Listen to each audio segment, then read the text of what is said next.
Bien, bonsoir, merci d'être là pour ce troisième mardi d'éthique publique de l'année.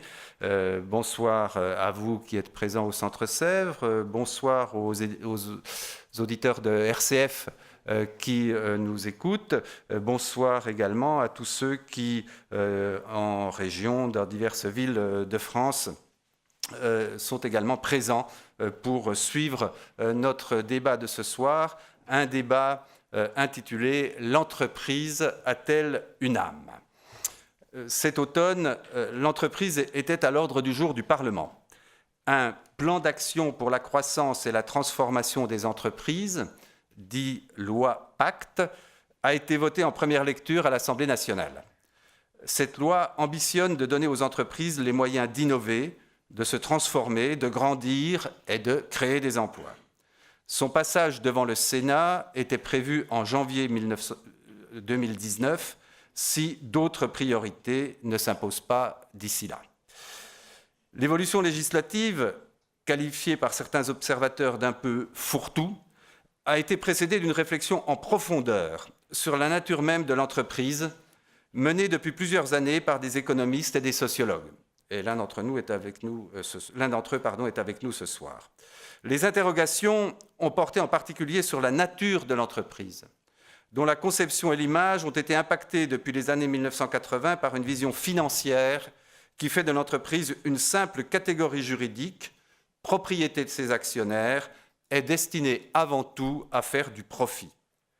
Or, tel n'est pas le cas. L'entreprise, mais cela sera précisé et sans doute rectifié par la suite, est une entité humaine, d'où la question un peu provocatrice, l'entreprise a-t-elle une âme, associant des personnes qui apportent pour certaines du capital, pour d'autres leur travail, et qui créent un acteur social dont la finalité ne saurait se résumer au seul profit. La loi Pacte se propose ainsi de donner aux entreprises une raison d'être, un objectif noble qui n'est toutefois pas partagé par tous. Dans un article publié hier dans le quotidien Les Échos, Jean de Belot, président d'Aria Partners, critiquait une ambition qui démultiplie les missions sociales des entreprises en défaussant l'État de responsabilités qui sont d'abord les siennes et qu'il est devenu incapable d'assumer. On peut toujours, concluait Jean de Belot, multiplier les raisons d'être des entreprises. Si l'État ne sait pas redéfinir la sienne, les chances de redresser le pays et son économie sont chaque jour un peu plus faibles. Voilà qui nous ramène à l'actualité et à quelques tuniques jaunes qui seront sans doute présentes dans notre débat. Pour nous éclairer ce soir sur ce sujet, nous avons le plaisir d'accueillir, et je les remercie de leur présence, M. Olivier Favreau, professeur émérite de sciences économiques à l'Université Paris-Nanterre, co-directeur avec le père Baudouin-Roger du département économie et société du Collège des Bernardins, au sein duquel un groupe de recherche a produit un rapport remarqué sur la réforme des entreprises, et vous aurez sans doute l'occasion de nous en parler. Et puis M. Gilles Vermaux-Desroches, directeur du développement durable à Schneider Electric et vice-président de Global Compact. Je signale dès à présent que M. Favreau a donné à la revue Études, partenaire de ces mardis d'éthique publique, un entretien avec le père François Hervé, Réformer l'entreprise, dans le numéro de septembre de la revue Études. Je rappelle également que cette soirée est organisée en partenariat, exceptionnellement, avec le MCC. Et c'est M. Olivier Favreau qui prend le premier la parole. Bien, bonsoir. Eh bien, je suis ravi de participer à ce débat et je remercie François Hervé et Jean-Luc Pontier pour cette invitation à parler de l'entreprise. À vrai dire, on échangeait quelques mots sur ce sujet juste avant de commencer. Le contexte général n'est plus autant centré sur la réforme de l'entreprise qu'il y a quelques semaines. Mais bon, on va essayer de s'abstraire du bruit et de la fureur de l'actualité la plus immédiate. Alors, pour s'intéresser à la question de l'entreprise, parce que précisément sur ce sujet-là, on vit en France une période extrêmement intéressante. Il y a une sorte d'effervescence, d'ébullition, j'ai même envie de dire, intellectuelle, sans se limiter au milieu intellectuel, depuis pas si longtemps que ça, je dirais depuis 5-6 ans. J'ai énuméré tous les endroits de la société française où, brusquement, commence à émerger une pensée nouvelle de l'entreprise. Alors d'abord, il y a des initiatives, souvent solitaires, mais parfois spectaculaires, de grands dirigeants.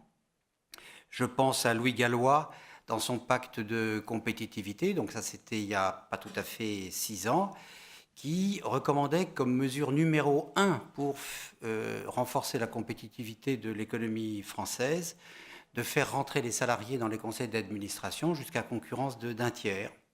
Et à peu près au même moment, Jean-Louis Beffa, président maintenant honoraire de Saint-Gobain, publiait un petit opuscule avec un juriste qui est un plaidoyer en faveur justement de la codétermination.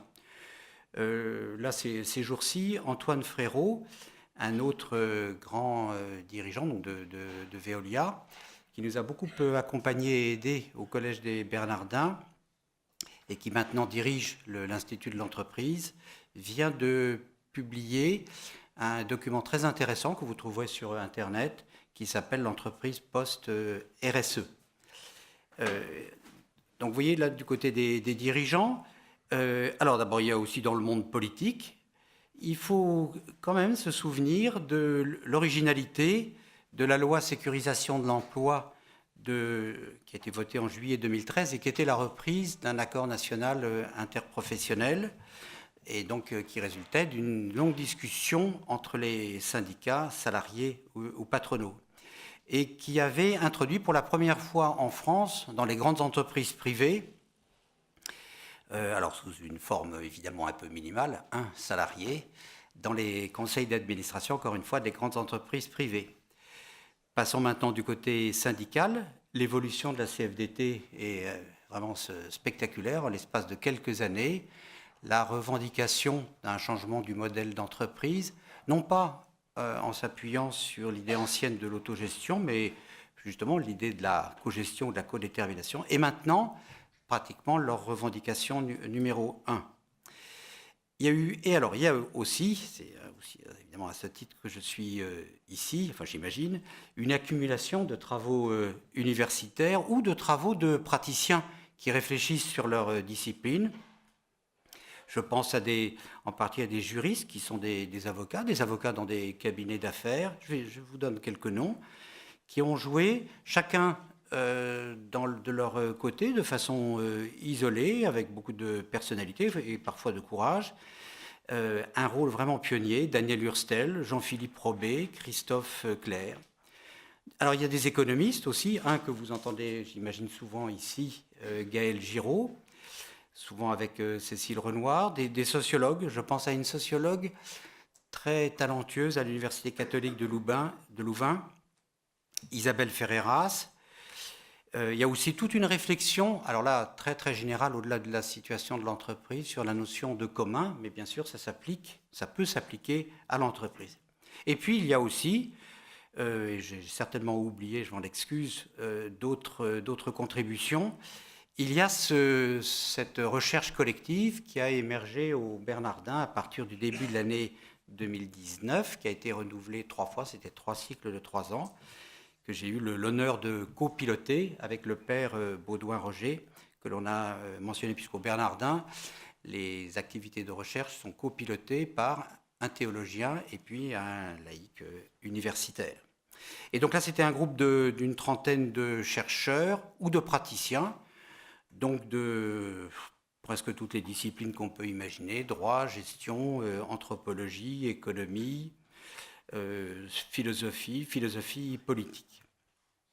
Et je vais évidemment m'appuyer sur ce corpus de travaux pour vous dire quelques mots et essayer de répondre à la question, bien que je ne sois pas théologien, l'entreprise a-t-elle une âme? Et puis enfin, la dernière chose qu'il faut, et que Jean-Luc Pontier a mentionné, c'est que l'exécutif actuel a repris à bras-le-corps la question de la nature de l'entreprise. Et donc, il y a, même si on en parle un petit peu moins en ce moment, il y a eu une préparation très très sérieuse du projet de loi Pacte avec un rapport qui a donné lieu à énormément d'auditions, pilotée par Nicole Notat et Jean-Dominique Sénard, donc une syndicaliste bien connue, une ancienne syndicaliste bien connue, et puis le président de Michelin. Et ce rapport, que je vous conseille aussi, que vous le trouverez sur Internet, d'aller consulter, c'est un travail absolument remarquable. Et je pense que c'est la meilleure introduction que l'on puisse imaginer au débat actuel sur l'entreprise. Donc du coup, dans ce que je vais dire maintenant, en m'appuyant sur les idées qui ont émergé d'un travail finalement de longue durée au Bernardin, je vais faire un aller-retour entre certaines dispositions de la loi Pacte, sur lesquelles du coup je peux peut-être apporter un éclairage un peu différent, et les propositions que nous avons, auxquelles nous avons abouti. Ces propositions, je le signale au passage, voilà, viennent d'être résumées, donc 9 ans de recherche, dans un petit livre qui vient de paraître aux éditions Hermann, qui s'appelle « Gouvernement, participation et mission de l'entreprise » et qui a été rédigé par 2 jeunes membres de notre groupe, Blanche Segrestin, qui est professeure de gestion à l'École des Mines, et Stéphane Vernac, qui est maître de conférence en droit privé à l'université d'Amiens. Donc je vais m'appuyer, mais enfin, à vrai dire, j'ai vécu tout cela pendant 9 ans. Alors, pour me résumer, il y a une idée centrale et 2 propositions de réforme auxquelles nous avons abouti au terme de ces 9 ans de travail. Alors, l'idée centrale, eh bien, c'est une forme de paradoxe. Si on veut réfléchir sérieusement, et pas uniquement en intellectuel, en chercheur, en théoricien, en économiste, y compris en citoyen, si on veut réfléchir sérieusement sur l'entreprise, il ne faut pas une notion, mais 2. Il faut d'abord définir société, ou société anonyme, ou société de capitaux. Alors ça, c'est quelque chose de super précis. Les juristes vont vous dire, voilà, c'est la personne juridique qui a été créée au moment de la fondation de l'entreprise par les premiers actionnaires. Font partie de la société exclusivement les actionnaires. Alors par exemple, vous notez tout de suite ceci, les salariés ne font pas partie de la société. Ça, c'est la première notion extraordinairement précise et tranchante. Mais évidemment, si avec les actionnaires, il ne se passerait pas grand-chose dans les entreprises. Et donc justement, je viens à la deuxième notion, pour laquelle le vocabulaire est un peu libre, parce que là, ce n'est pas une notion juridique. Je vais reprendre le langage, le vocabulaire commun, je vais parler d'entreprise, mais vous pouvez parler de firme, etc. Alors là, c'est le reste. C'est l'organisation économique, là je suis obligé d'utiliser ces termes généraux, où vous allez trouver... Alors vous pouvez reprendre bien sûr les actionnaires pour que le tableau soit complet, mais vous allez ajouter les salariés, les sous-traitants, les fournisseurs, les clients, ça dépendra de votre théorie de l'organisation, les banques, les créditeurs, les collectivités publiques, les voisins, les syndicats, les générations futures. Et là, outre le fait que ça n'est pas une notion juridique, vous voyez que sa composition est quasiment indéterminée. Je ne sais pas si j'aurai le temps, mais peut-être que, en tout cas dans le débat, je vous raconterai la période où, par exemple, les salariés ne faisaient même pas vraiment partie de l'entreprise, sachant que de toute façon, ils ne font pas partie de la société. Alors, ça, c'est vraiment... voilà. Et malheureusement, c'est aussi le b.a.-ba. Alors, il y a cette tension entre ces 2 entités, une qui est petite, très petite, et l'autre qui est extrêmement large et indéterminée, pose 2 problèmes. Alors le premier problème, je vais le dire simplement, c'est que vous voyez, vous avez un énorme ensemble, cette organisation économique avec toutes ses parties prenantes, c'est le langage qu'on utilise et qui n'est pas si mal que ça. Cet énorme ensemble est piloté, gouverné, le terme gouvernement d'entreprise a fini par s'imposer, il est gouverné par un sous-ensemble à l'intérieur de ce grand ensemble qui ne correspond qu'à une seule partie prenante, ce sont les actionnaires, enfin gouvernés par l'intermédiaire des instances dirigeantes, Assemblée générale et Conseil d'administration. Alors vous pourriez me dire, vous devinez qu'il y a quand même un petit problème au XXIe siècle, où toutes les sociétés civilisées sont quand même travaillées par l'exigence démocratique. Mais vous pourriez dire, bon, société, entreprise, tout ça peut-être... Cette distinction a peut-être un caractère un peu académique. Eh bien, je vais aller dans ce moment-là un instant dans ce sens. OK, on ne fait pas la distinction. Ou ne faisons pas la distinction entre société et entreprise. À ce moment-là, les actionnaires, qui sont propriétaires de leur action, ça, personne ne peut le contester, si vous effacez le voile que constitue la personnalité morale de la société, deviennent propriétaires de tous les actifs productifs de l'entreprise. Donc les actionnaires deviennent propriétaires de l'entreprise et à ce moment-là, eh ben, ils sont en droit d'exiger que l'entreprise travaille, crée essentiellement de la valeur pour eux. Or ça, c'est évidemment faux, puisque bien sûr la personne morale de la société existe, et c'est même 2 fois faux. Les actionnaires ne sont pas propriétaires de l'entreprise. Je répète ce que mes collègues juristes m'ont appris, parce que je l'ai découvert il y a quelques années, bien que ce soit la base d'un cours de première année de droit des sociétés, ou que ce soit dans le monde. Les actionnaires ne peuvent pas être propriétaires de l'entreprise, puisque l'entreprise n'est pas une catégorie juridique. Alors les juristes ont beaucoup de défauts, mais ils sont précis dans l'utilisation du langage, et si quelque chose n'est pas défini en droit, vous pouvez très difficilement en être propriétaire. Alors on peut se replier en disant, bon, d'accord, pas propriétaire de l'entreprise, ça ne marche pas très bien, mais ils sont propriétaires de la société. Mais propriétaire de la société est une personne morale. Il y a 2 sortes de personnes en droit, il y a des personnes physiques, vous et moi, et puis il y a des personnes morales de droit public et de droit privé. Peut-on être propriétaire d'une personne ? Question intéressante. Propriétaire d'une personne physique, ça va s'appeler l'esclavage. Propriétaire d'une personne morale de droit public, comme mettons l'État français, je ne sais pas très bien comment ça s'appelle, mais ça ressemble au totalitarisme, au clanisme, etc. Eh bien, vous voyez, quand on dit que les actionnaires sont propriétaires de l'entreprise, on commet cette erreur de catégorie qui heurte nos principes métaphysiques vraiment les plus fondamentaux. Alors, vous voyez, il y a une erreur magistrale. Alors, vous pourriez me dire, mais attendez, le Collège des Bernardins vous a supporté, aidé, financé pendant 9 ans pour, d'après vous, en fait, simplement mobiliser le b.a.-ba du droit des sociétés, que vous soyez aux États-Unis, en Angleterre, en Italie, en Pologne ou en... eh bien oui, parce que figurez-vous que ce que je viens de dire sur cette erreur juridique, la propriété de l'entreprise par les actionnaires, c'est ce qui est enseigné dans toutes les business schools de la planète depuis les années 70, en partant de l'université de Chicago, Milton Friedman.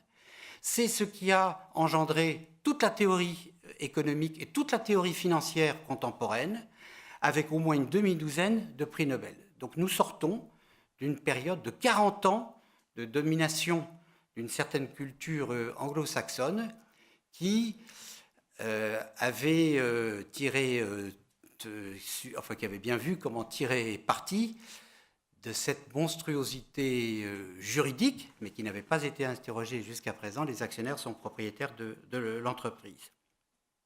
Et cette erreur de catégorie, et qu'on va corriger à partir de maintenant, en distinguant soigneusement société et entreprise, et en se posant le problème de comment combler l'écart ou la distance entre les deux, cette erreur-là, c'est l'infrastructure intellectuelle de tout le processus de financiarisation qui, à partir du monde anglo-saxon, a envahi toute la planète à partir des années 70 et 80. Alors voilà l'idée générale. Vous voyez qu'elle est très générale. Elle est tellement simple qu'on peut la dire en quelques mots, tellement fondamentale qu'on est un peu gêné de la répéter. Mais encore une fois, et aujourd'hui encore, c'est ce que l'on enseigne dans la plupart des business schools, avec tous les effets intellectuels, culturels et idéologiques que cela peut produire. Alors maintenant, les 2 propositions sur lesquelles notre recherche collective en 9 ans a débouché. Et au fond, tout nous pousse dans comment combler cet écart choquant entre un petit sous-ensemble, celui des actionnaires, qui pilote ce grand sous-ensemble qui regroupe toutes ces parties prenantes. Alors, nous avons mis l'accent sur deux choses. Premièrement, ce qui s'appelle la codétermination. On disait autrefois la cogestion, mais c'est une mauvaise traduction du terme allemand qui a été souvent mis en avant pour caractériser la codétermination, c'est-à-dire la présence, mais vraiment significative, des salariés dans les conseils d'administration. La deuxième grande réforme, alors ce sont ce qu'on appelle les entreprises à mission, mais je vous en parlerai, ça me permettra aussi de dire quelques mots sur la question de la définition de l'entreprise dans le Code civil, là, qui est un domaine sur lequel nous n'avons pas beaucoup travaillé. Là, ce sont plutôt les noms que j'ai mentionnés tout à l'heure. Voilà, c'est donc ce que je vais faire maintenant. Je vais commenter rapidement ces deux thématiques. Et à chaque fois, je vous dirai quels sont les échos qu'on peut en trouver, ou les traces qu'on peut en trouver dans la loi Pacte. Alors d'abord, la codétermination. Alors, je vous dis simplement le problème. Si les actionnaires ne sont pas propriétaires de l'entreprise, alors on doit se poser la question sur pourquoi est-ce qu'ils monopolisent la désignation des représentants au conseil d'administration. Qu'ils aient des représentants, c'est l'évidence. Mais pourquoi devraient-ils être les seuls à désigner des représentants ? Il est choquant, je dirais presque d'un point de vue de la philosophie politique, que les gens qui sont le plus directement concernés par le fonctionnement de la société dans l'entreprise n'y soient pas représentés. Je mentionne les salariés, on pourrait mentionner d'autres parties prenantes. Donc ça, c'est un premier point. Donc on a réfléchi d'une façon théorique. Et à ce moment-là, dans notre groupe, où il y avait beaucoup de juristes, il y a brusquement un souvenir qui est remonté à la surface, le souvenir des années 70, et pour beaucoup d'entre nous, en tout cas tous les non-juristes, ça a été une source de stupéfaction. Eh bien, en réalité, dans l'Europe continentale actuelle, la moitié des pays d'Europe pratiquent un système ou un autre de codétermination. Et en gros, alors on donne toujours l'exemple de l'Allemagne, qui le pratique sous une forme particulièrement forte. En gros, la moitié du conseil d'administration, alors c'est le conseil de surveillance, mais là la distinction est secondaire, la moitié de cette instance dirigeante, mais avec un seuil d'application élevé de 1000 salariés. Mais dans tous les autres pays, donc plus d'une dizaine, en particulier tous les pays scandinaves, tous les pays de l'Est, ou presque tous les pays de l'Est, entrés dans l'Union européenne après la chute du mur de Berlin, là la règle c'est un tiers du conseil d'administration, je simplifie beaucoup des dispositifs qui sont très variés, un tiers du conseil d'administration, mais avec des seuils très bas. Par exemple, dans le cas du Danemark, 35 salariés.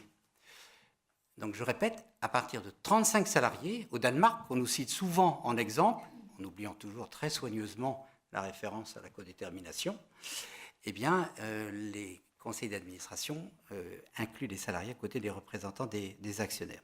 Le dernier commentaire que je voudrais faire, avant de vous dire ce qu'il en est dans la loi Pacte, c'est que, alors il y aurait énormément de choses à dire sur la codétermination, mais il est clair que de toutes les réformes structurelles auxquelles on peut penser pour débloquer, mettez des guillemets sur cette expression, la société française, si vous pensez qu'elle est bloquée, celle-ci serait la plus puissante. Parce que quand on y réfléchit, faire rentrer de façon vraiment significative un tiers ou la moitié des salariés dans les conseils d'administration ou de surveillance des entreprises françaises, rien ne ferait plus bouger le patronat français, les syndicats, mais aussi le citoyen de base. Après tout, 80% des actifs sont des salariés. Alors, dans la loi Pacte, alors la loi Pacte n'est pas encore votée. Elle a été votée, on vous l'a dit, en première lecture à l'Assemblée nationale. Elle est transmise au Sénat, vous pourriez le trouver sur Internet. Alors, l'article clé, c'est l'article 62, et qui dit cette chose, qui est évidemment un peu énigmatique, dans tel article du droit des sociétés, le chiffre 12 est remplacé par le chiffre 8. Alors, je vais vous dire ce que ça veut dire. En ce moment, en France, depuis la loi Rebsamen, il y a un salarié dans les conseils d'administration qui comprennent moins de 12 salariés, et deux ensuite. Et bien voilà, la loi Pacte prend cette initiative spectaculaire de faire descendre le moment où on passe de 1 à 2 salariés dans les conseils d'administration au chiffre 8. Voilà, entre 8 et 12 désormais. Voilà l'innovation, évidemment, qui n'est pas foudroyante, apportée par la loi Pacte. Et pour en discuter, là, je pense qu'il y a une occasion, enfin ça a été la réaction de Laurent Berger en particulier, là il y a une occasion vraiment ratée de moderniser en mettant sans doute beaucoup de précautions et en prévoyant des périodes de transition certainement, mais de moderniser d'une façon vraiment significative le système de relations professionnelles français. Alors, deuxième et dernière rubrique, je vais mêler ce qui figure maintenant dans la loi, les entreprises à mission, sur lesquelles nous avons beaucoup travaillé, et la définition de l'entreprise.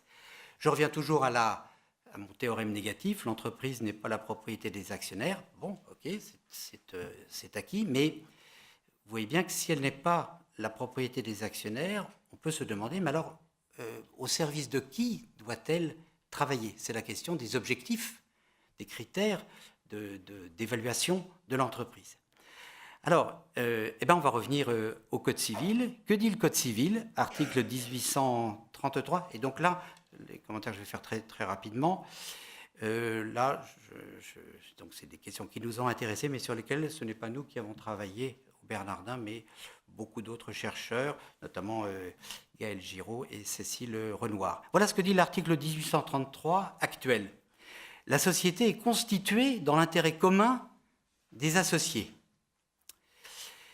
Voilà ce que devient aujourd'hui deviendrait cet article. La société est gérée dans son intérêt social en prenant en considération les enjeux sociaux et environnementaux de son activité. Alors, ce qui est très intéressant, c'est évidemment la prise en considération des enjeux sociaux et environnementaux de son activité, ce qui veut dire d'une certaine façon que la RSE rentre à l'intérieur de la définition de l'entreprise, même si le terme prenant en considération est un terme relativement faible. Alors, en même temps, ce qui est un petit peu dommage, c'est que, vous voyez, il s'agit de combler l'écart entre la société et l'entreprise, et là, il est fait de façon un peu minimaliste, mais il est quand même suggéré que l'intérêt de la société, l'intérêt social, ne se réduit pas à l'intérêt des associés, c'est-à-dire des actionnaires. Alors, tous les juristes diront, tel que c'est formulé, même si ça n'est pas spectaculaire, ça consacre en réalité la jurisprudence de la Cour de cassation en France, et donc personne ne peut dire que l'intérêt de la société anonyme, se réduit à l'intérêt des actionnaires. Mais enfin, on aurait pu le dire de façon un petit peu plus forte. Alors je vous signale qu'il y a eu une proposition de loi parlementaire du groupe Nouvelle Gauche qui a été discutée et renvoyée en commission au mois de janvier et qui voulait traduire au fond la même idée, mais d'une façon beaucoup plus forte. Et la formule était la suivante, et elle était évidemment infiniment plus parlante. La société est gérée dans l'intérêt de l'entreprise. Là, on comprenait immédiatement qu'on traitait, au fond, la distinction entre société et entreprise. Et on faisait rentrer, par la grande porte, la notion d'entreprise à l'intérieur du droit. D'ailleurs, vous voyez, on dit droit des sociétés. Nous n'avons pas encore de droit de l'entreprise. Et au fond, la loi Pacte est un premier pas timide vers la constitution d'un droit de l'entreprise. Alors, pour terminer, je vais dire quelques mots sur les entreprises à mission, mais qui, évidemment, découlent directement d'une réflexion, forcément, sur la nature de l'entreprise. Alors là, le groupe des Bernardins, et en particulier tous mes collègues chercheurs en gestion à l'École des Mines, ont été extrêmement créatifs et productifs sur ce sujet. Et une grande partie de leurs idées se retrouvent à l'intérieur de l'état actuel de la loi Pacte. Alors l'idée est la suivante. L'idée est qu'il faut protéger les directions d'entreprise qui, contre peut-être des actionnaires un petit peu trop gourmands, qui souhaitent que leur entreprise, leur société, puisse poursuivre des objectifs d'intérêt général. Donc il faudrait pouvoir créer un statut différent d'entreprise dit à mission, où à côté de la satisfaction de légitime des intérêts des actionnaires, on ajouterait une mission d'intérêt général que l'on ferait valider, bien sûr, par les actionnaires avec des conditions exigeantes et dont on ferait suivre l'application par un comité spécial. Alors, qu'a décidé, là, la loi Pacte, je vais prendre quelques instants si j'ai encore le temps, peu de temps, mais juste quelques instants pour entrer un petit peu dans le détail, parce que là, la loi Pacte a réalisé un vrai pas en avant. Il est décidé, en fait, de choses. En fait, on ne va pas créer un nouveau statut d'entreprise à mission.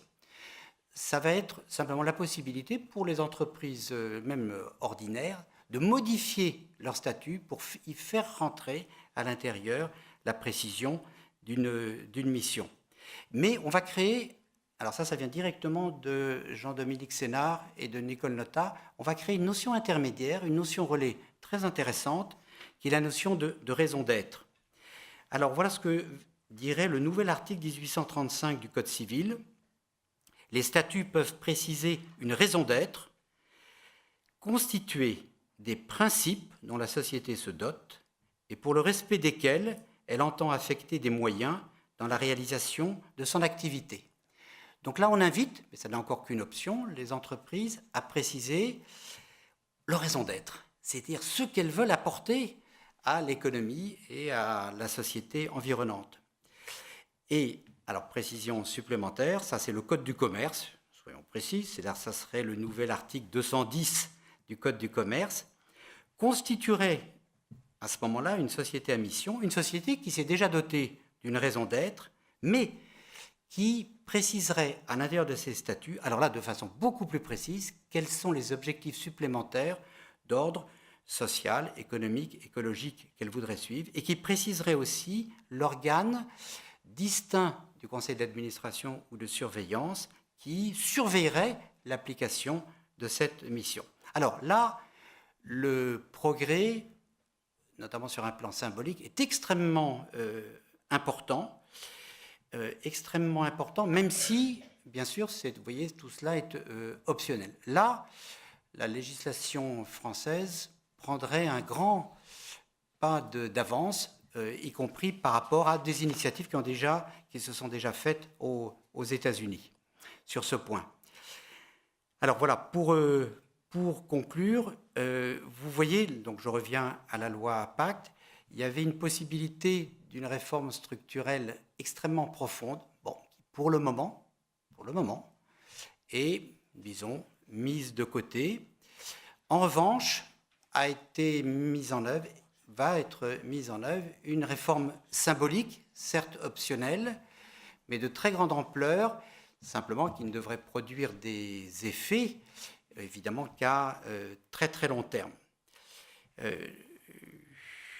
Donc je pense que j'ai largement exploité mon temps de parole. Oui, et donc je conclurai simplement d'une phrase pour résumer au fond mon propos. Malheureusement, je vais le formuler de façon négative, mais le prochain intervenant pourra peut-être le remplir de façon encore plus positive.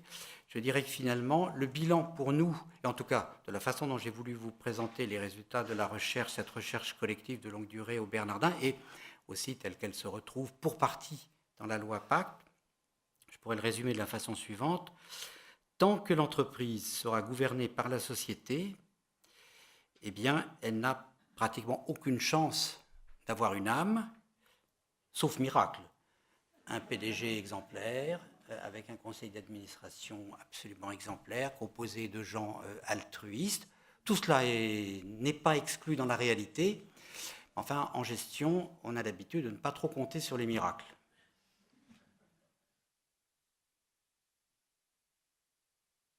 Merci, ça marche.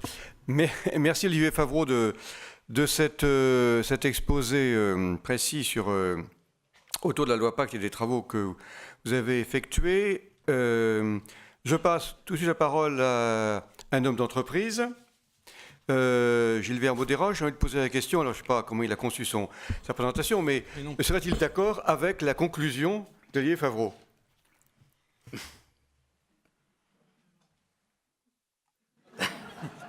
Réflexion. Probablement oui, d'autant qu'elle s'adresse aussi bien aux églises, aux associations, aux États qu'aux entreprises. Il n'y a pas de lieu miracle, pas plus, et l'actualité peut le montrer dans le monde ou ici, sur les autres formes d'organisation collective que sur la forme qu'est l'entreprise. Comment j'ai organisé mon intervention? D'abord, je vous remercie de me faire intervenir. Moi, je ne suis pas un chercheur qui travaille sur ce sujet depuis très longtemps. Je suis un praticien d'une entreprise devenue mondiale qui s'appelle Schneider Electric, vieux fleuron français dont l'activité a bien changé entre sa création il y a plusieurs siècles où elle faisait des canons alors qu'elle vend aujourd'hui de l'efficacité énergétique pour réduire les émissions de carbone sur la planète.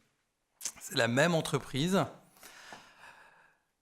avec une continuité de capital, lequel est ouvert. Je ferai peut-être 2 petits exemples et je partirai de ces 2 exemples pour parler de ma vision de cette question, l'entreprise a-t-elle une âme, et après j'essaierai d'être un peu descriptif, analytique et peut-être avoir une vision sur l'avenir. Je vais mettre mon téléphone pour aller un peu là, voilà. Le cours de l'action de Schneider Electric est aujourd'hui à 64 €. Il était à 75 au mois d'avril et il est passé entre les 2 à 56. Tous les salariés Schneider Electric suivent le cours de l'action de Schneider Electric. D'une part, parce que la plupart ont des actions de Schneider, et parce que même s'ils ne sont pas propriétaires, si un nombre important d'actionnaires décidaient de vendre leurs actions et donc de déprécier le capital de Schneider, qui est à peu près de 40 milliards, et que ce prix baisse en dessous de 45 €, probablement qu'en très peu de temps, elle serait achetée par un autre. Je ne sais pas s'il en deviendrait propriétaire, mais en tous les cas, il changerait profondément ce qu'est Schneider Electric. Premier tableau, j'y reviendrai. Deuxième tableau, la semaine dernière, j'ai eu la chance de représenter mon entreprise dans un petit village à 6 heures de route d'Abidjan pour y installer un mini réseau électrique à la demande d'une association de femmes qui s'appelle les Solar Mama. C'est un village de 6000 habitants qui n'a pas d'électricité, avec toutes les conséquences que ça a sur la dure vie des femmes, le manque d'éducation, des problèmes de santé. Et Schneider Electric a mis ses équipes d'innovation depuis quelques années au service de cette question de l'accès à l'électricité d'1,5 milliard d'habitants qui aujourd'hui, au moment où nous nous parlons, sont dans la nuit parce qu'ils n'ont pas l'électricité. Je ne sais pas si ça nous donne une âme, mais en tous les cas, c'est une action que fait mon entreprise, qu'elle a financée dans son investissement et qu'elle veut porter pour accompagner le développement de ce 1,6 milliard d'habitants, qui est d'ailleurs celui qui produit ou provoque, suivant qu'on soit pessimiste ou optimiste, la croissance de la population mondiale. Voilà, mais ces 2 données me semblent bien repérer ce qu'est une entreprise aujourd'hui. L'une n'existe pas sans l'autre, et notre avenir est lié aux 2. L'entreprise a-t-elle une âme? Alors je suis un peu catho. J'avoue que cette question m'a un peu interloqué. Alors en plus posée au Centre Sèvres, c'est plus qu'interloqué. Je me suis dit, ce qui est certain, c'est que si je faisais de la catéchèse et que j'avais en face de moi des enfants, et il y en a quand même très peu, même si j'enlève mes lunettes dans l'assistance de ce soir, mais il y a beaucoup de grands-parents, et donc je les imagine parler à leurs petits-enfants qui poseraient la question, c'est quoi une âme? Je ne suis pas très bien sûr que ce qu'on pourrait dire à nos petits-enfants sur ce qu'est une âme pourrait, un de ces 4, correspondre à l'image qu'on se fait d'une entreprise. Première remarque. En tous les cas, surtout si on se met à parler d'au-delà et de présence spirituelle. Bon, premier sujet. Après, l'âme, c'est aussi ce qui anime. Au fond, il y a un principe de vie, puisque l'âme vient d'une étymologie liée au souffle. Alors, est-ce qu'il y a un souffle dans une entreprise? Il y a un principe de pensée avec l'âme. On peut considérer qu'il y a une relation entre l'âme et la pensée. Après, il y a un principe de l'immortalité. Alors ça, c'est clair que celui-là, si la question est de réduire l'idée de l'âme au principe de l'immortalité, je pense que malheureusement, l'entreprise n'a pas une âme. Même ces grandes entreprises qu'on a, quand on est français, plutôt l'habitude de vilipender que d'aimer. Amusez-vous à aller regarder, il y a 10 ans, il y a 20 ans, il y a 30 ans, il y a 40 ans, quelles étaient les composantes du CAC 40, pour savoir qu'il n'y a pas d'immortalité dans la puissance d'une entreprise. Et que quand on les considère aujourd'hui tellement puissantes qu'inquiétantes, eh bien, on peut regarder l'évolution du CAC 40 pour dire que de cette puissance, on passe vite de vie à trépas. Et je ne sais pas ce que devient l'âme à ce moment-là.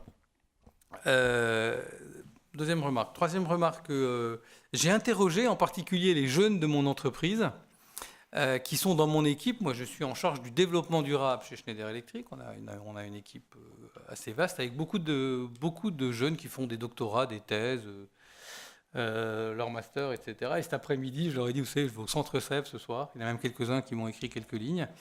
Et la question, c'est l'entreprise a-t-elle une âme? Qu'est-ce que vous en pensez? Alors, c'est plutôt bien d'interroger les jeunes qui sont dans mon entreprise, parce que, dans mon équipe, parce que justement, pour beaucoup de gens de Schneider Electric, l'équipe de développement durable et la politique développement durable de Schneider Electric, c'est un peu son âme. D'autant qu'on est en charge des valeurs de l'entreprise, de comment on les écrit. On est en train de réécrire un document qui a maintenant 15 ans, qui s'appelle « Nos principes de responsabilité », que l'on fait signer à tous les collaborateurs de Schneider Electric quand ils rentrent dans l'entreprise et à tous les managers une fois tous les 2 ans. Et donc, si la question c'est est-ce qu'il y a un souffle qui nous anime, si la question c'est avons-nous une identité, alors oui, on a une âme. Pour prendre les mots de l'entreprise, qui n'aimerait pas, quand elle est française, trop parler de l'âme pour ne pas trop toucher une laïcité complexe dans le monde de l'entreprise, on a l'habitude de dire souvent dans les entreprises devenues internationales que l'entreprise a un ADN. On parle souvent de l'ADN de l'entreprise. C'est une expression qui est aujourd'hui facilement utilisée, d'autant qu'elle est française, anglaise et qu'elle est assez facilement transposable et que tout le monde la comprend. Et ça dit quelque chose. Parce que ça dit que le corps social entreprise peut changer, des morceaux peuvent être remplacés. Semblerait subsister un ADN collectif d'une entreprise qui viendrait de loin et qui l'emmènerait vers demain. Peut-être que c'est la meilleure réponse à cette question en prenant un mot différent, parce que de fait, quand on parle d'âme, à mon avis, ça va très bien pour une personne physique. Se pose la question de l'utilisation de ce mot pour une personne morale. Alors c'est intéressant, moi j'ai été pendant 7 ans, il n'y a pas très longtemps, le président des Scouts et Guides de France. Et au fond, si on posait la question, est-ce qu'une association a une âme, alors qu'une association comme une entreprise est une personne morale, je crois qu'il y aurait un grand nombre de personnes qui pourraient dire oui. Alors que si on pose la même question, est-ce que l'entreprise a une âme qui est aussi une personne morale, probablement que le nombre de personnes qui diraient oui serait très différent. On en tire comme première conclusion qu'on peut se mettre à penser qu'une personne morale a une âme, puisque je pense qu'assez volontiers, quand on prendrait plein d'associations, on dirait que oui, ces associations ont une âme, y compris dans leur histoire, et qu'au fond, on n'accorde pas cette âme à toutes les personnes morales de la même manière, et je trouve que c'est assez intéressant de pousser cette réflexion, même si je ne l'ai pas poussée. Voilà. L'autre sujet qu'on utiliserait souvent pour parler de ça dans une entreprise, en tous les cas dans la mienne et dans l'autre, c'est probablement le mot de sens. Et dans le travail Sénart-Nota, que je n'épouse pas complètement, il y a une question plutôt liée de dire est-ce qu'il y a un sens dans l'entreprise. Et pas mal d'acteurs aujourd'hui qui disent que les entreprises qui réussissent sont celles qui ont une âme ou un sens, et que l'entreprise de demain ne sera attractive pour les jeunes d'aujourd'hui que si elle sait partager son sens, meaningful comme on dit en anglais, qui est un mot et une notion assez poussée et qui correspond assez bien à la définition qu'on a du sens. C'était mon premier point un peu descriptif. Après, je reviens un peu à mes fondamentaux pour être assez simplifiant et probablement un peu à distance, même si je partage beaucoup des travaux qui ont été faits par les Bernardins, sur ma compréhension personnelle du sujet. À nouveau, l'équation de Schneider Electric est assez simple. Schneider Electric est une entreprise qui, pour vivre, a besoin d'un capital. Il se trouve qu'il est intégralement flottant. Pour ceux qui ne connaissent pas le sujet, c'est-à-dire qu'il n'y a pas de propriétaire chez Schneider Electric. Il n'y a pas non plus de gens qui sont des acteurs de référence, comme pourrait l'être Pierre Belon à la Sodexo. Il a 60% des actions de la Sodexo, comme pourrait l'être un certain nombre de propriétaires de leur entreprise. Ça n'existe pas chez Schneider.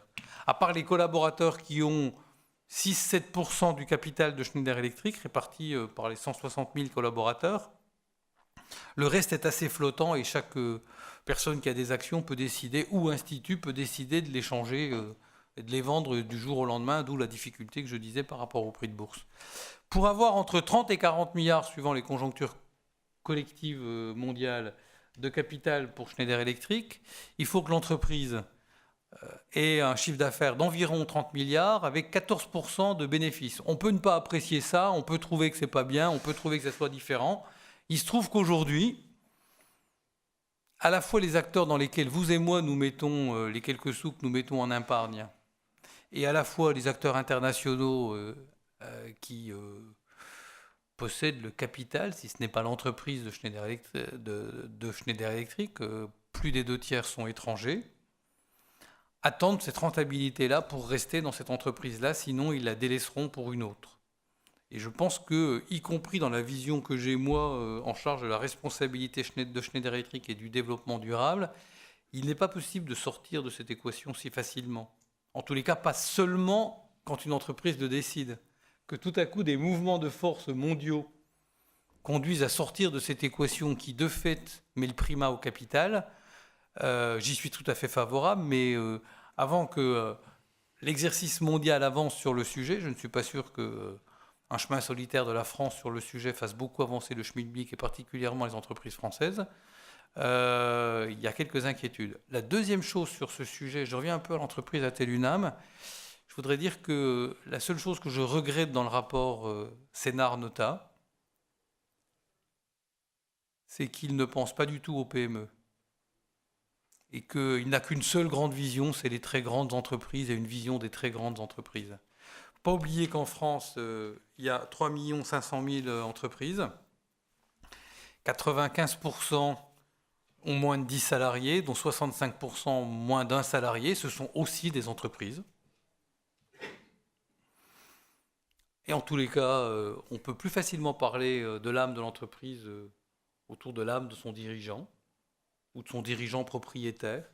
Voilà une réalité bien particulière qui n'est pas embrassé dans le rapport Sénart-Nota, qui pense trop à nos 40 grandes entreprises mondiales.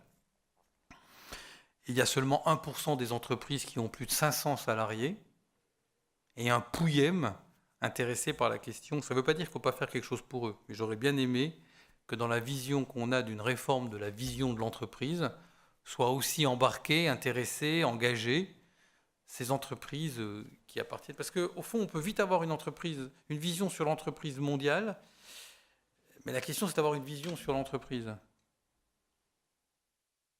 Et je me demande s'il faut vraiment avoir une vision très différente entre la vision de la grande et de la petite entreprise. Au fond, si vous et moi, si mes 20 voisins ont décidé d'acheter une maison, un jardin au bout de notre rue, on en serait les propriétaires.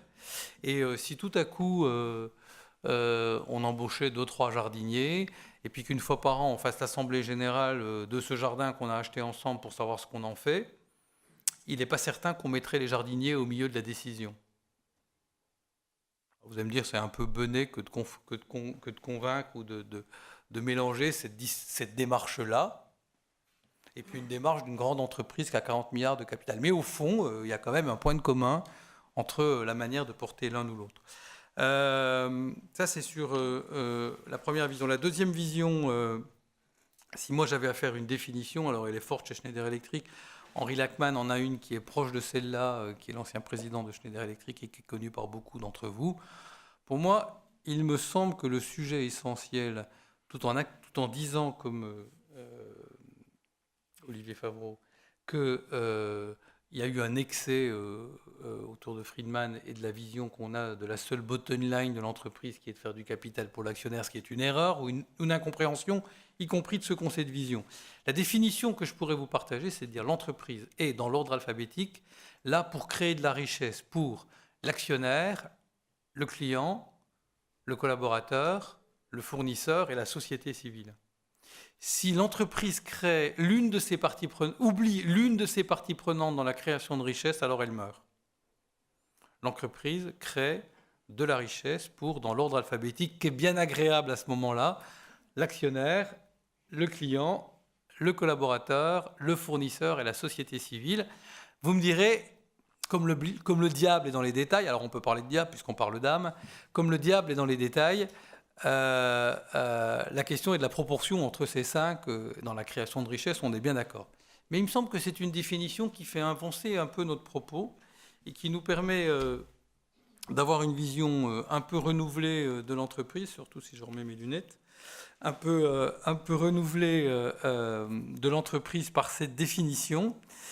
La question que moi j'aurais comme directeur de développement durable, c'est d'essayer de répondre au dilemme suivant. Y a-t-il un principe d'égalité ou de causalité ? Je m'explique. Il me semble qu'une entreprise qui veut penser son moyen terme, et le problème des 30 dernières années était d'une vision non seulement que de la bottom line de profit, mais de la bottom line du profit de l'année et pas celui des années successives. Donc comment je gagne beaucoup d'argent cette année, puis on verra bien si les années suivantes on en gagne moins, eh ben, on quittera cette entreprise, on ira dans une autre. Schneider Electric investit 5% de son chiffre d'affaires dans la recherche et développement. L'actionnaire du court terme considère que ces 5%, c'est de la perte d'argent. L'actionnaire du court terme préférerait largement que ces 5% soient un bénéfice du court terme complémentaire pour pouvoir en profiter et s'en aller. Distraire 5% de son bénéfice pour faire de la recherche et développement, c'est penser au moyen terme. Donc c'est faire ce choix courageux, je ne sais pas comment vous l'appelleriez, de mettre du moyen terme dans le court terme pour d'abord permettre d'avoir des investisseurs de moyen terme qui restent plus stables dans le capital et puis avancer. Et moi je pense qu'on peut dire qu'aujourd'hui, dans un monde globalisé, une entreprise qui ne réfléchit pas à sa contribution au bien commun n'a pas d'avenir. Et donc la question qu'on pourrait se poser, c'est de savoir si l'entreprise qui comprend bien que pour servir son actionnaire, est-ce que c'est l'entreprise qui comprend bien que pour servir son actionnaire, elle doit servir un deuxième objectif, qui est de servir toutes les autres parties prenantes, et c'est en comprenant bien comment elle sert la société civile qu'elle va pouvoir mettre sur le marché les produits adaptés à son avenir, attirer des jeunes qui recherchent du sens dans leur emploi pour pouvoir innover pour demain. La question c'est, est-ce qu'elle fait ça strictement pour servir son capital ou est-ce qu'elle fait ça de manière égale, ça s'appellerait le principe un peu de cause à effet, de causalité, ou est-ce qu'elle fait ça pour servir de même manière le bien commun et le capital ? On pourrait réfléchir sur ces deux différences de vision. Ce qui compte pour moi, c'est qu'il me semble que dans l'enjeu de l'entreprise à mission ou de la définition renouvelée du monde de l'entreprise, sujet très intéressant parce que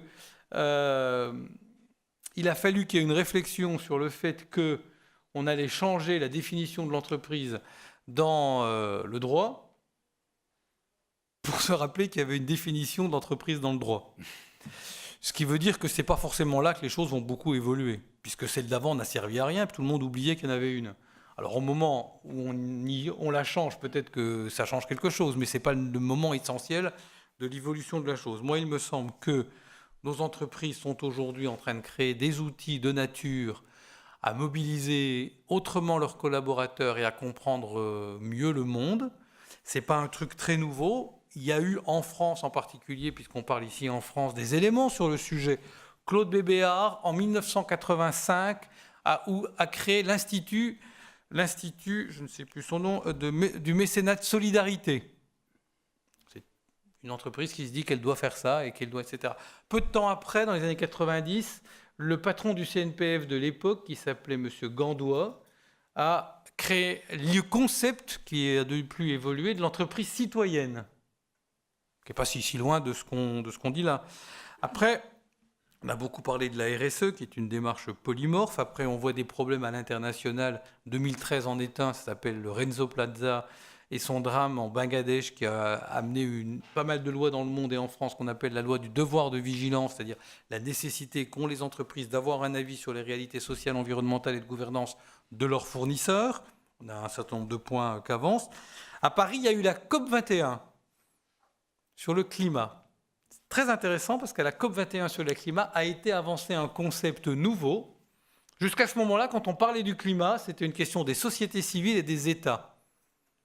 Et les entreprises n'avaient pas à s'immiscer ou à rentrer dans ce sujet-là.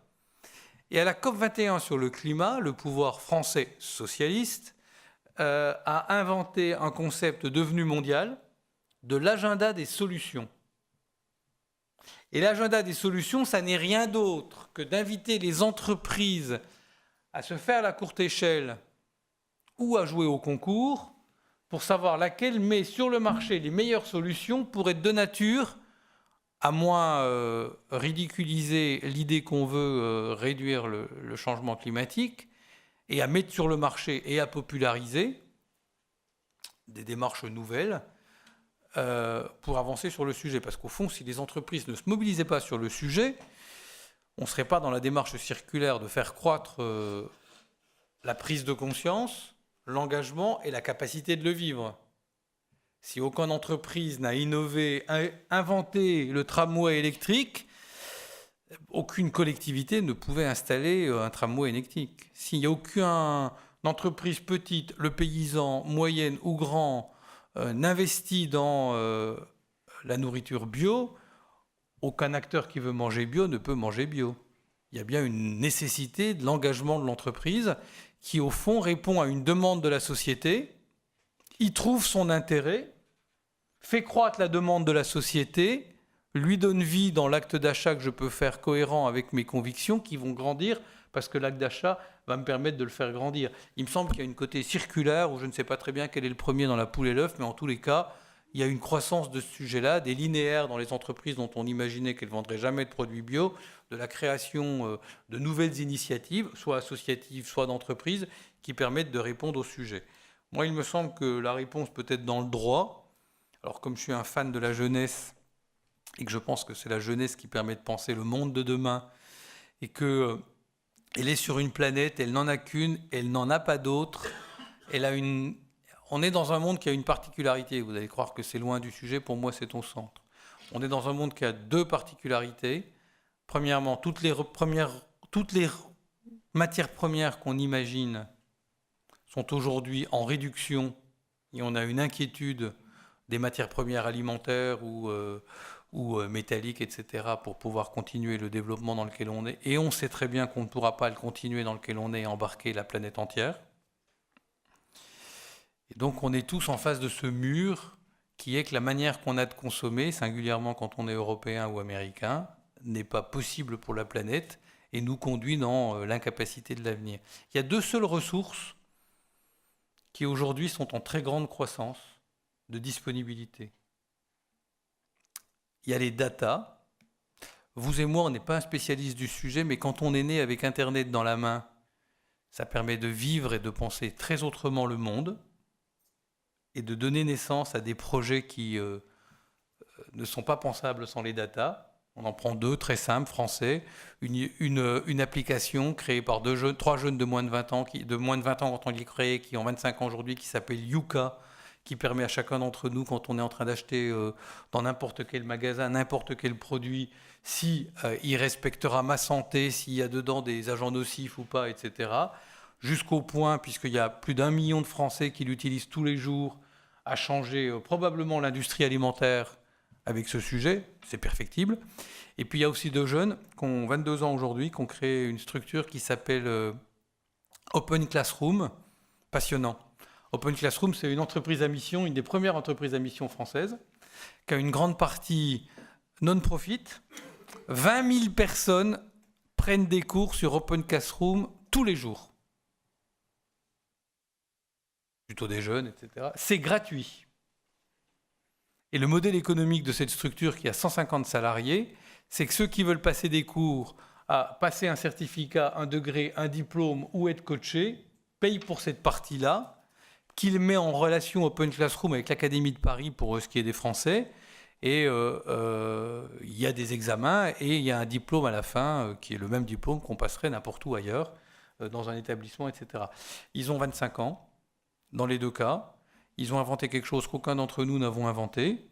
Ils ne l'ont fait que parce qu'il y a la croissance des data et que même si on n'y comprend pas grand-chose, ça change beaucoup. Ça a changé la communication, ça va changer la manière de faire la maison demain, de voyager, etc. Et il y a eu donc une autre matière première, ressource en croissance, c'est la jeunesse. Il n'y a jamais eu 1 milliard d'adolescents sur la planète, c'est le cas aujourd'hui. Et si vous prenez la création d'entreprises ou d'idées nouvelles, des frères Lumière aux créateurs de Facebook, c'est toujours des moins de 30 ans qui ont eu ces idées nouvelles pour changer le monde. Il y a des créateurs d'entreprises à tous âges, mais ceux qui ont changé le monde par la création qu'ils ont portée avaient moins de 30 ans. Il me semble que dans la question que nous nous posons, l'entreprise a-t-elle une âme ? intégrer la jeune génération qui, plus que nous, pour une partie d'entre elles, pas tous, mais pour une partie d'entre elles, dès qu'elles rentrent dans le travail, et on le perçoit chez Schneider Electric, mélange ses valeurs, le sujet sur lequel ils veulent travailler, la manière d'organisation de l'entreprise, et sinon ils changent d'entreprise, sont peut-être de nature, et cela au niveau mondial, d'accroître la dimension de l'âme de l'entreprise et de faire en sorte que l'entreprise fasse société, ce qui est probablement une manière de dire que l'entreprise a une âme et qu'elle est elle-même responsable de la cité, parce que sans la cité CITY, CETE, parce que sans la cité, elle n'a pas d'avenir, et que donc pour avoir un avenir, il lui faut une cité de qualité, il lui faut respecter les 17 enjeux du développement durable ou comprendre que c'est dans ceux-ci qu'elle doit s'investir pour penser son avenir. Et donc, quand l'entreprise fait société, probablement qu'elle se donne du sens. À vous d'ajouter si, après ce sens, il y a l'âme. Je n'irai pas si loin. Merci à nos deux intervenants.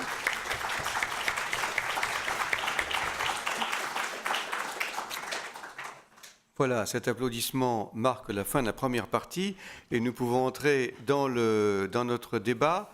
Peut-être on va laisser la parole quelques instants à Olivier Favreau. S'il avait des questions à poser, on sent qu'il n'y a pas forcément de désaccord entre eux, mais enfin, peut-être sensibilités un peu diverses. Est-ce que... Petite réaction, brièvement, à propos de... Oui. Non, moi, je suis toujours passionné et extrêmement modeste devant les bilans d'expérience d'une entreprise. C'est une forme de test pour un universitaire ou un chercheur qui essaie de raisonner sur des modèles généraux, qui était un test un petit peu impitoyable. En réalité, et là je me dis que vraiment cette tribune a été très bien constituée, parce qu'on vous a offert, vous n'allez pas sortir de là avec l'idée qu'il y a, enfin j'espère, une vérité sur l'entreprise. Et on vous a offert deux généralisations un peu abusives. Il y a la mienne. J'ai parlé effectivement de l'entreprise en général, parce que, comme vous l'avez dit très justement, en gros, avec une définition statistique ordinaire, il y a 3 millions d'entreprises en France. En France. 3 millions. Qu'est-ce que je peux dire de sensé qui couvre toutes les entreprises? Et en même temps, le droit est bien obligé de le faire, la politique était bien obligée de le faire, etc. Donc, à nos risques et périls, les économistes, les juristes, les sociologues essayent d'attraper les choses générales. Et puis, il y a une autre généralisation, non moins abusive, mais tout aussi intéressante, qui est de vous décrire dans le détail une expérience. Et là, en l'espèce, c'est une expérience particulièrement intéressante de fonctionnement d'une entreprise où, c'est vrai, la place, j'ai bien noté, dans l'entreprise Schneider, le fait que les salariés soient aussi massivement actionnaires est évidemment, je ne sais pas quel est le pourcentage. 6%, c'est bon. Ah, 6%, d'accord. Mais vous dites que ça joue un rôle important dans la stabilisation ou en tout cas, vous devez... Non, je dis que c'est les seuls qui sont probablement stables dans l'actionnariat de Schneider. Oui, qui sont les plus stables. Alors,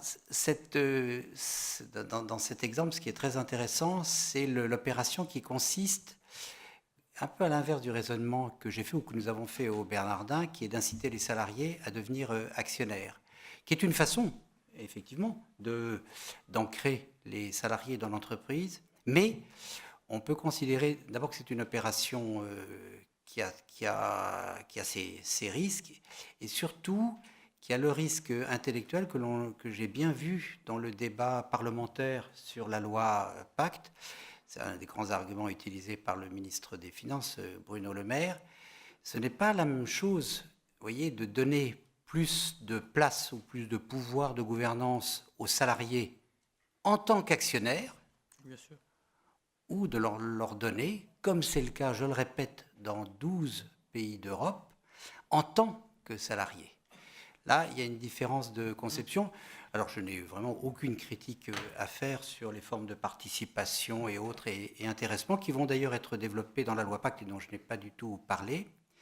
Mais je pense qu'il y a un enjeu beaucoup plus profond à faire en sorte que les salariés se sentent chez eux dans l'entreprise en tant que salariés et pas parce qu'ils ont acheté des actions. Mais il y a beaucoup d'autres choses passionnantes et vous avez tout à fait raison.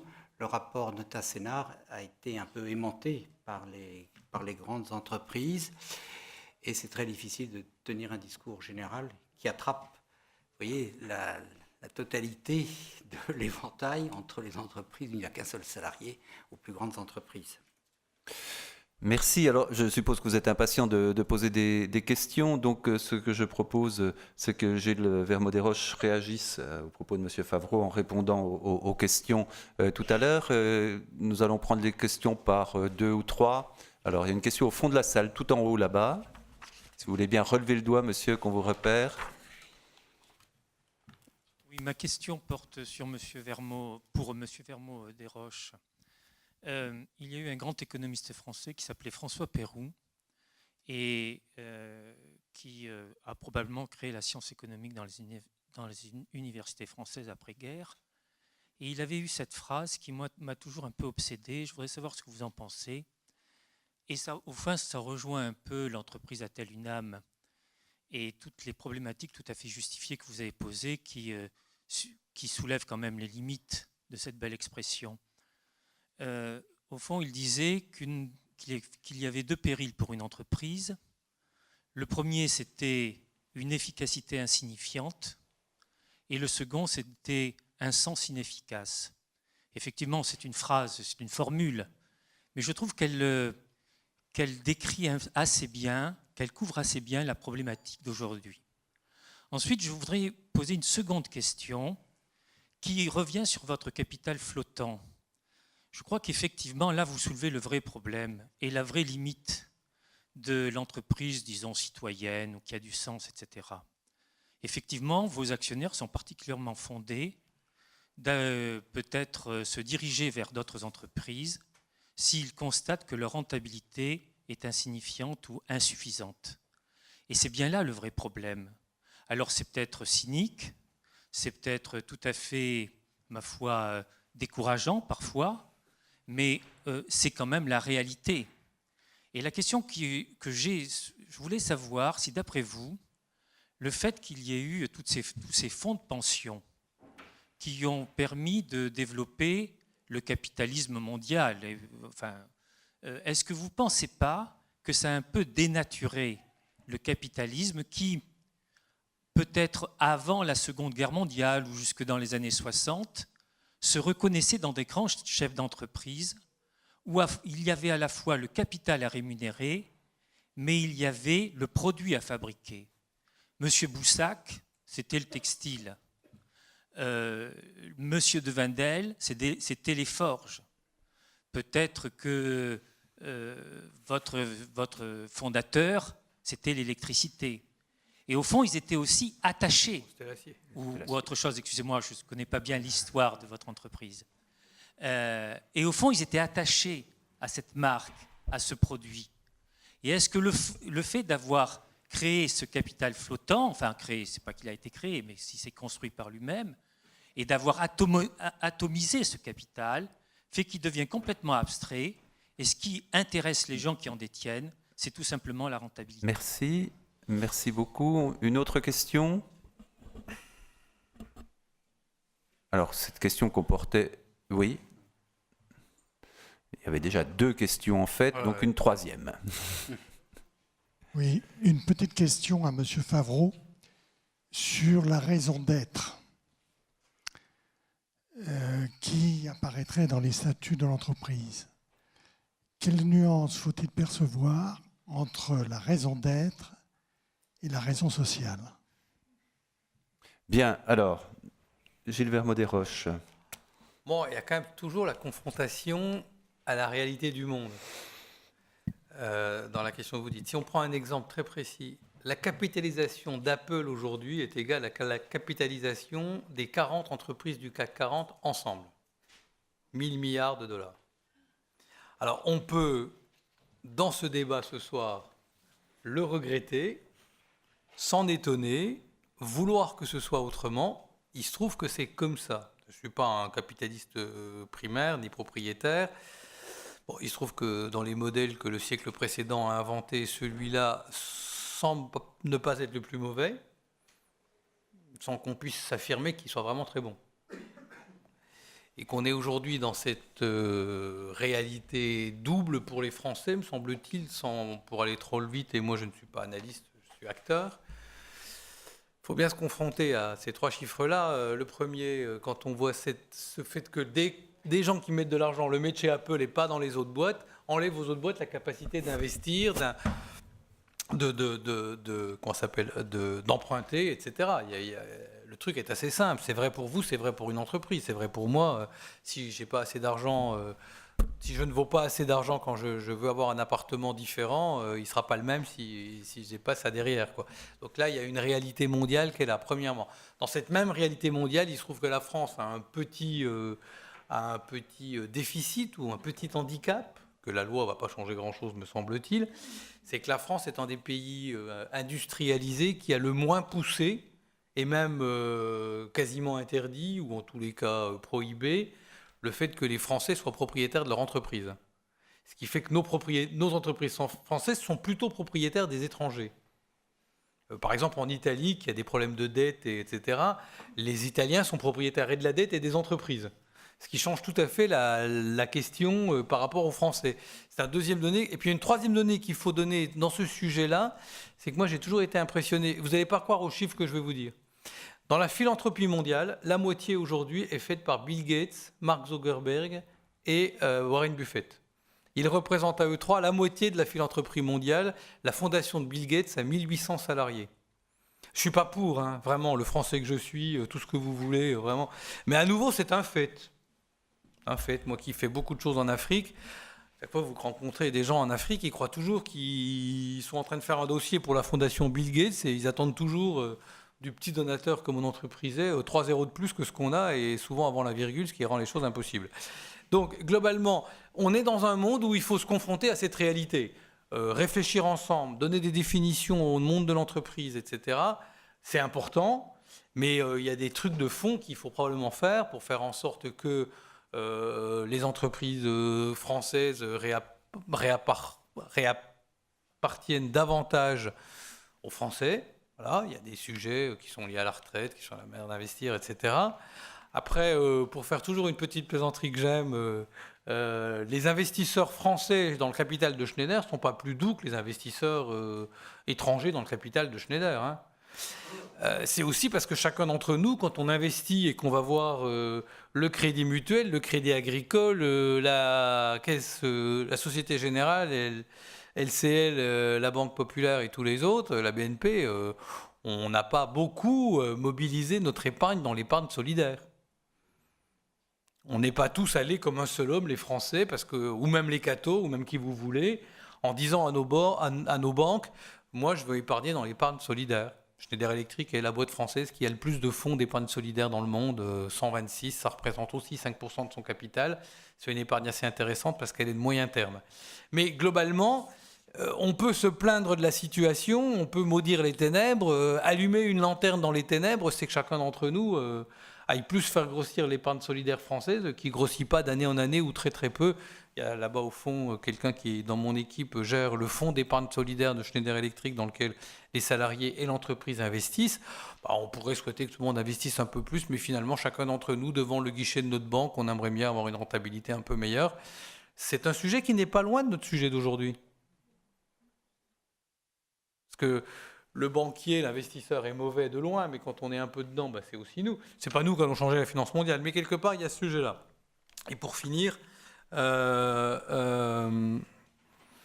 moi, il me semble, par rapport à la définition que vous donnez de l'efficacité insignifiante ou du sens insignifiant ou inefficace, c'est l'un ou l'autre des deux problèmes. Oui, alors après, moi, c'est ma conviction. Il y a peut-être des entreprises où je ne me vois pas travailler. Pour faire des exemples, je ne pourrais pas essayer de les mettre sur la table, mais moi, comme je suis fait, avec les valeurs qui sont les miennes, je suis content d'être chez Schneider. Il y a beaucoup d'autres boîtes où je pourrais travailler. Il y a des entreprises qui mettent sur le marché des produits dont je me dis que je n'ai pas envie de travailler pour faire avancer et vivre ces entreprises-là. Il se trouve que, paraît-il, c'est une réalité assez forte de la jeune génération. c'est dire que pour demain, mettre sur le marché, pas tous, ces entreprises-là trouveront des gens. L'important, c'est d'avoir les talents qui ont le choix. Les talents qui ont le choix aujourd'hui, parce qu'on n'est pas tous égaux sur ce sujet-là, préfèrent mettre leur capacité d'innovation, de management, etc., dans des entreprises qui ont du sens, qui savent le dire, qui savent l'imprimer, et qui les attirent et qui les embarquent à faire quelque chose. C'est une partie de la solution, me semble-t-il. Merci. Olivier Favreau, Oui. vous avez une question sur la raison d'être, mais vous pouvez peut-être réagir à ce propos, si vous le souhaitez. Non. J'ai trouvé moi aussi très belle la formule de François Pérou. Si le copyright n'est pas trop cher, je l'adopte immédiatement. Et je vais répondre à la question sur La raison d'être. Raison sociale et raison d'être. Alors, toute entreprise a une raison sociale, mais toute entreprise n'a pas une raison d'être. La raison sociale, donc ça va être la dénomination, le nom de l'entreprise. Tandis que raison d'être, je vous rappelle, c'est les statuts peuvent préciser dans la proposition qui est optionnelle, que propose le nouvel article 1835 et qui vient directement du rapport Notat-Sénard, la raison d'être est constituée des principes dont la société se dote et pour le respect duquel elle entend affecter des moyens dans la réalisation de son activité. Donc c'est une espèce de modèle normatif, mais un petit peu concret, impliquant à la fois le domaine dans lequel l'entreprise veut intervenir, mais la façon dont elle veut intervenir.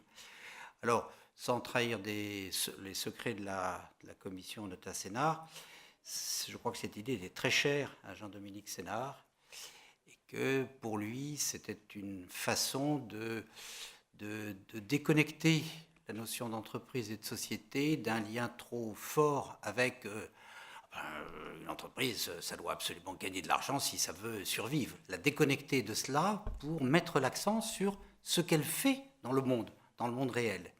Et puis, c'était pour lui, et je pense aussi pour le législateur, si du moins la loi se stabilise dans l'état auquel elle est, pour le législateur, c'était un moyen de préparer le terrain pour les entreprises à mission, puisque là, la raison d'être devient quelque chose d'extrêmement engageant du point de vue social ou écologique, mais avec un degré de précision beaucoup plus grand que dans la simple caractérisation de la raison d'être. Il a mis la gomme.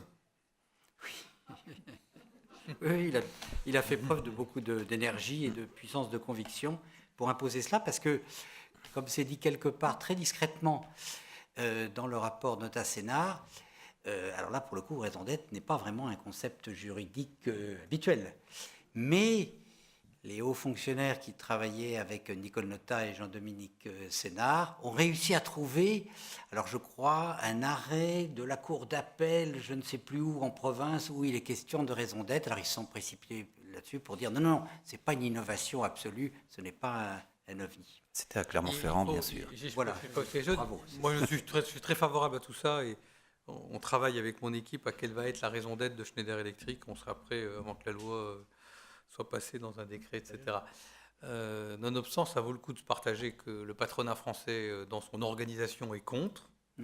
Il le dit plus ou moins fortement, mais il est plutôt contre. Alors pourquoi il est contre ? C'est à prendre en compte. Il est contre parce qu'il a peur que cette raison d'être ainsi affichée soit opposable. Alors on va dire que ceux qui veulent qu'elle soit ainsi affichée rêvent qu'elle soit opposable. Mais il a peur qu'elle soit opposable parce qu'au fond, la question qu'on peut élargir pour l'avenir, il y a une première question que vous avez beaucoup portée, si vous me demandez de réagir aux propos d'Olivier Favreau, une question que vous avez beaucoup portée qui est de dire, c'est quand même un peu ridicule de dire qu'il y a seulement le capital financier qui assume la gouvernance de l'entreprise et au fond, le capital humain, voilà, on peut le dire comme ça pour être rapide, devrait aussi participer à cette manière de l'assumer. Avec une petite particularité quand même, que si demain des salariés veulent quitter l'entreprise pour aller ailleurs, il y en a d'autres on saura en recruter d'autres, en tous les cas, dans des lieux de chômage. Alors que si les capitalistes s'en vont tous, c'est plus complexe. Mais il y a un bout... Moi, je suis d'accord là-dessus, sauf que le 21e siècle ouvre sur une autre organisation qui fait que celle-ci, avec ou sans le capital social dans la gouvernance, est obsolète. C'est le capital naturel. Aujourd'hui, au fond, une entreprise, elle devrait être pilotée par une gouvernance de 3 corps sociaux. Ceux qui représentent l'argent qui est placé dans l'entreprise, c'est l'habitude. Probablement ceux qui représentent la force, l'énergie, l'innovation, la compréhension, la capacité, qui donnent tout leur temps à cette entreprise, même s'ils sont rétribués pour le faire, capital social. Puis aussi ceux qui représentent le dommage que cette entreprise pourrait faire au footprint de la planète, à la réalité sociale de la planète, ce que j'appelle le capital plus immatériel, qui représenterait les générations futures, la planète dans sa dimension environnementale et la planète dans sa dimension sociale, et que ceux-là ont aussi quelque chose à dire sur une entreprise qui viendrait largement endommager le futur de l'humanité et de l'endroit où elle se situe. Et probablement que si on veut aller à l'étape d'après, l'organisation d'une gouvernance cohérente d'une entreprise, qui probablement, puisque la gouvernance serait cohérente, lui donnerait plus d'avenir et plus de légitimité, c'est une réflexion de ces 3 capitales ensemble. Alors, il y a un bout de réflexion. Par exemple, Veolia a inventé une structure qui s'appelle The Critical Friends, qui n'est pas membre du conseil d'administration, mais qui est un ensemble de personnes qui représentent la société civile et qui vient donner son avis sur la stratégie de Veolia au patron de Veolia. Ce qu'on appelle les comités parties prenantes qui font aussi partie de la loi, etc. Donc on voit bien qu'il y a des choses qui avancent, des logiques qui avancent, mais qu'il me semble qu'on ne peut pas enfermer l'entreprise strictement dans un pas de 2 entre le salarié et l'actionnaire. Il y a un pas de 3 avec la génération future, la planète qui lui appartient et qu'on lui a emprunté, et que celui-ci est pour le coup encore moins représenté dans la décision de l'entreprise que le sont les salariés. Vous souhaitez réagir sur cette entreprise entre la valse et le tango? Absolument, les 2 valseurs ou les 3 valseurs. Alors, Gilles Vermont-Desroches vient de toucher un point extrêmement important, et cette idée de, au fond, une entreprise, c'est 3 stocks de capital, le terme ne sont pas très beaux, capital financier, capital humain, et puis le capital naturel, je voulais vous le signaler, serait évidemment une conséquence du premier ordre sur le langage comptable, qui est là aussi complètement dominé par une certaine conception financière de l'entreprise à l'anglo-saxonne. Et il y a, alors je vais me la donner 2 noms très précis, il y a à Dauphine un travail très important, et je crois vraiment d'avenir, qui est pour réécrire toute la comptabilité d'entreprise, repenser la comptabilité d'entreprise à partir de cette idée des 3 capitaux à maintenir. Alexandre Rambaud et Jacques Richard, je ne sais pas si vous les connaissez. Alors ça, là nous sommes en complet accord. Alors là, par contre, une question très complexe est de savoir si la traduction de cette nécessité de faire évoluer le langage comptable, ça doit se traduire par une représentation à part égale dans les instances dirigeantes. Ça, c'est une autre question, même si on est complètement d'accord sur l'idée qu'il faut absolument préserver ces 3 capitaux. Et la tendance, je crois d'ailleurs, y compris d'ailleurs dans le cas de Veolia, serait plutôt parce que, vous voyez, les représentants du capital naturel sont plus difficiles à identifier que les représentants du capital humain, qui sont assez évidents.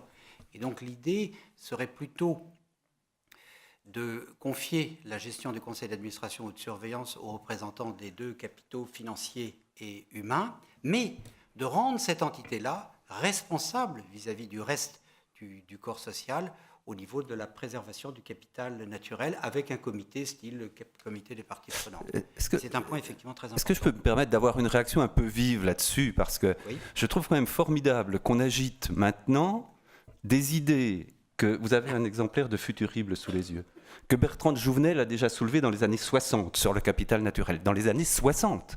Donc depuis cette époque, qu'est-ce que les chefs d'entreprise et les économistes ont fichu? Non mais c'est extraordinaire. Si en médecine on allait au même rythme, on en serait quand même encore à la pré-pénicilline, quoi. Oui, enfin, ils ont un peu fichu ce que les sociétés civiles leur ont poussé à faire ou pas à faire. Enfin... tout ça est de la poule et l'œuf. C'est-à-dire qu'il y a une question de pression. Quand on met sur le marché des produits qui ne sont pas adaptés à la demande du public, l'entreprise qui fait ça n'a pas beaucoup d'avenir. Sur ce sujet-là, les acteurs de la prospective, c'est le cas de Hugues, les acteurs de la prospective mettent des idées sur le marché qui sont des idées de prospective qui ne passent pas du jour au loin. Non, mais c'était déjà le cas de son père. Oui. C'est quand même incroyable. C'est-à-dire que c'est des idées sur la prise en compte des ressources naturelles dans l'évaluation comptable des entreprises dont personne ne veut. Bon, on réinvente des idées chrétiennes qu'on 20 siècles et pourtant on a mis du temps à les mettre en œuvre. Excusez-moi, d'autres questions? Une dame. Excusez-moi. Je voudrais poser une question parce qu'on parle des entreprises. A-t-elle une âme? Justement, vous, Monsieur Gilles Vermont-Desroches, dans votre société, est-ce que vous discutez, c'est-à-dire est-ce que vous faites part à votre entourage, tous vos projets à un niveau, que tout le monde participe avec tout? Parce qu'une âme, ça veut dire participer, donner son mieux pour que toute entreprise marche. Justement, on a parlé des finances, c'est une chose, mais là, on parle de l'âme. L'âme, parce que l'employeur, qui se sent concerné, qui participe, même selon une certaine façon, il est concerné, il donne son meilleur. C'est ça que je veux souligner sur une âme. Ça veut dire qu'il donne ses meilleurs. D'accord. Et ça, c'était très important. C'est très, très important. Parce que c'est ça qui donne à la société toute son énergie. Et ça, c'est aussi la France. Il faut aimer la France aussi. Voilà. Pardon. Merci. Une autre... Oui. Moi, j'ai une question parce qu'on parle toujours, là, depuis le début du débat, de l'entreprise individuellement, en fait.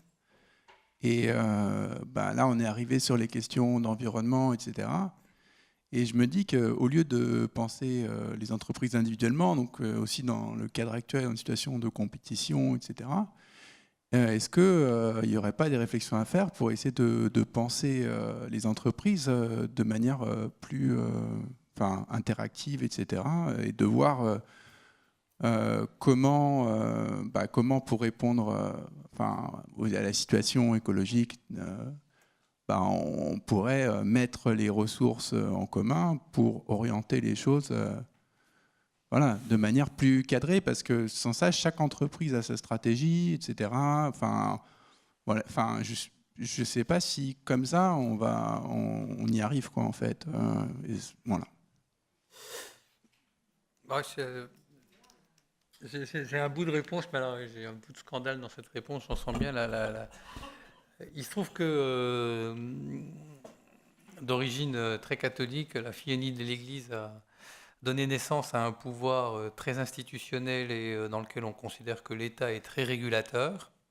Et quand on a la chance d'être dans une entreprise mondiale comme Schneider Electric, on est confronté à des structures de société qui sont très différentes et beaucoup de pays où il n'y a pas du tout d'État régulateur.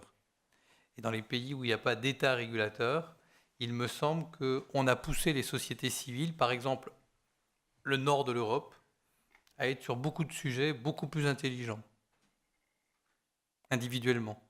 Et que l'intelligence des sociétés civiles est aussi une manière d'être un driver pour le monde de l'entreprise, probablement plus que la confiance qu'on fait quand on est en France, de vouloir que les entreprises suivent les règles de l'État régulateur. Je ne sais pas si je me fais comprendre sur le sujet, mais il me semble avoir un peu dans le monde.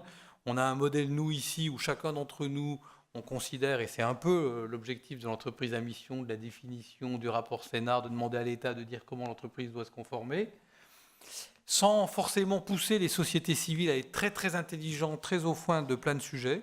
Et ça produit un certain nombre de choses, et probablement, comme vous le dites, pas assez de cohérence.